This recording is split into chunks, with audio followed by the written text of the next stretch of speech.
相信呢個 MCO 3.0對做緊生意嘅朋友嚟講呢，佢又發生咗好多疑問啊！究竟我哋需唔需要去申請呢個 MIDI CIMS 3.0先至可以 operate 我哋嘅 business 呢？其實呢都係一頭霧水嘅，一時呢就 PKP， 一時又 PKPB， 一時又 PKPPPP 到我哋都唔知道點樣搞啦。Di kesemua kawasan PKP, PKP, PKPD, PKPB dan PKPP.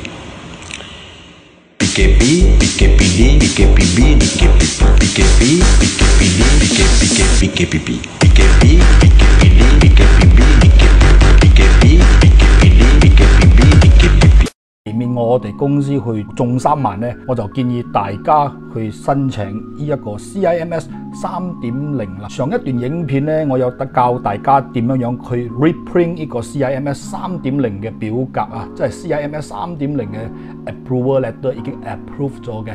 係講你係完全冇呢個 CIMS 3.0嘅 account， 咁點搞呢？冇問題，喺跟集嘅影片呢，我就喺8分鐘入邊教你哋點樣由零開始喺 CIMS 嗰度申請你哋嘅呢個准證啊，可以俾你哋嘅生意照常咁去營業啊，無謂我哋公司搞到佢中3萬啦，成10千溝3萬喎，你有10千溝俾我，不如千祈唔好用你哋嘅 MacBook， 一定要用 PC 或者係 Laptop 係行緊 Windows 10嘅，你可以用 Google Chrome Browser 或者係 Firefox Browser， 打開咗你嘅 Web Browser， 跟住你開個 CIMS 啦，你就入到去嘅主要嘅網站啦。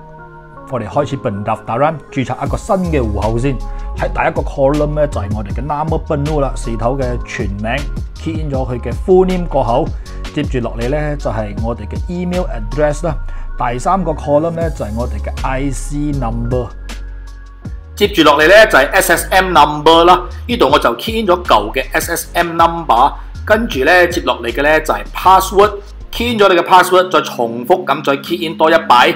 跟住就大功告成啦！我哋已經將我哋嘅戶口註冊成功咗。跟住咧就係撳呢個 Borang Notifikasi 啦，再撳呢一個掣，再撳右邊嘅呢一個青色嘅掣。撳完咗過後咧，佢就要你 key in 你嘅公司嘅名啦，記得唔好 key in 錯喎。接住落嚟咧就係我哋嘅 SSM number 商業註冊 number， 你只需要 key in 你嘅舊嘅 SSM number 就得啦。落嚟咧就係我哋嘅地址啦，同埋 postcode 同埋我哋嘅州。你跟住我呢3個圈填咧，你就唔會錯噶啦。重複咁填你嘅地址2擺，中咧有2個選擇，一個咧就係 manufacturing， 另外一個咧就係 service。喺呢度咧我就揀咗 service 啦。一個部分咧就要填你2018年、2019年、2020年嘅 turnover， 喺呢度咧我就選擇咗300千以下啦。接住落嚟咧，呢個咧就你要寫低你有幾多個員工嘅喎，2018年啦、2019年啦同埋2020年，呢度我數碼都係寫低過5個員工嘅。喺呢一度咧你要填低你嘅行業係屬於乜嘢 sector 嘅啦。sector 過後咧，下底都係一個 sub sector 嘅，你跟住呢3個圈嚟填就唔會錯噶啦。到咗第3個圈嘅時候咧，你就要寫低更加多嘅 details 啦。好似第1同第2咧冇正式咁去寫低你嘅工作係關於啲乜嘢崗位嘅咧，喺第3個位呢度咧你就要寫低啦。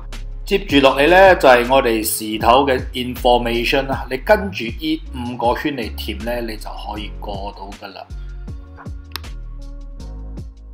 下底呢一方面咧就係你要寫低你有幾多個員工啦，本地員工啊或者係啲外勞啊，數碼都要寫低噶喎。再 scroll down 咧，你見到一個 download button 嘅，你撳呢個 download button 咧，佢就會出一個 Excel 花走出嚟啦。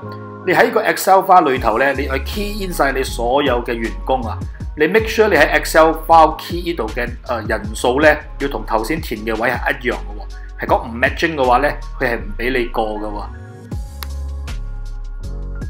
key in 完畢過後咧，你就 browse 你頭先嗰個 file 啦，跟住再 upload 上去。咪住先，呢度我有啲問題，係因為頭先咧我冇填到我嘅公司係幾時成立嘅。所以要記得喎，一定要寫低你公司係幾時成立㗎。大致上都冇乜嘢問題㗎啦。我哋再 scroll down 翻去下低，撳呢個藍色嘅 button。當你見到呢一個畫面嘅時候，你已經差唔多接近成功㗎啦。再 scroll down 落去睇一睇，你再勾一勾，再撳呢個藍色嘅掣。恭喜晒大家啦！我哋已經成功註冊，你就見到一個 status 已經係 Lulus 㗎啦。撳泡泡咧，再撳呢個青色嘅掣啦，我哋就可以打印呢個 MIDI 嘅信出嚟啦。依家封信咧黐喺門口咧，就唔使驚3萬啦。So 今集嘅影片就拍到此為止啦。係講有啲乜嘢疑問嘅話，就歡迎各位喺下低嘅 comment section 嗰度問我啦，我會盡我嘅能力嚟解答你哋嘅問題嘅。Thank you for watching。